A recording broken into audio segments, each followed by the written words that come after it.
ఉంది ఆ వ్యవహారం. ఆయన పులి అని చెప్పి ఆయన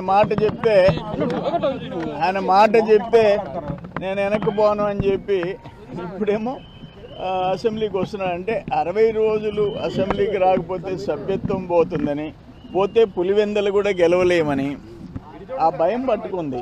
ఇప్పుడు 11 వచ్చినాయి, 1 కూడా వచ్చే పరిస్థితి లేదనే భయం వచ్చింది. అందుకని ఇప్పుడు వస్తున్నాడు. అది మేము కోరుకునేది ఏంటంటే ఒకరోజు సంతకం చేసి 60 రోజులు ఎగ్జామ్షన్ తీసుకొని మళ్ళీ ఎగ్గొట్టొద్దు, రా మంచి బాలుడిలాగా స్కూల్కి రా. ఇప్పుడు అక్కడ చెప్తున్నావు కదా జైలు కాడ బెయిల్ దగ్గర బట్టలు ఇప్పేస్తాను, ఇది మేము అసలు ఒకటి కోరుతా నేను హోంమంత్రిని, ఆ బట్టలు ఇప్పేసే వాళ్ళకి ఏదైనా ప్రత్యేక చట్టం దేమని. నెల్లూరులో ఒక ఆయన కాకి బట్టలు ఇప్పుతాను, నడి రోడ్డు పట్టపొగలు అన్నాడు. ఈయనేమో ఇక్కడ బట్టలు ఇప్పుతా అన్నాడు, అయితే టైం చెప్పలే, పొగల రాత్రే చెప్పలే. అట్లయిపోయింది రాజకీయ వ్యవస్థ. దురదృష్టం. అది అసలు ఎట్లొస్తుందని ఫ్లోర్ లీడర్వి, నువ్వు ఒక ఫ్లోర్ లీడర్వి, ప్రతిపక్ష హోదా ఎట్లొస్తుంది?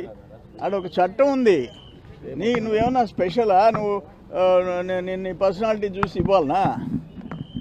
నాకు అర్థం కాలే. మీరు 18 సీట్లు వచ్చి ఉంటే డెఫినెట్గా ఆటోమేటిక్గా ప్రతిపక్ష హోదా వస్తుంది. లేనప్పుడు నువ్వు ఫ్లోర్ లీడర్వి, ఒక పార్టీకి లీడర్వి, అక్కడ ఎమ్మెల్యేస్కి.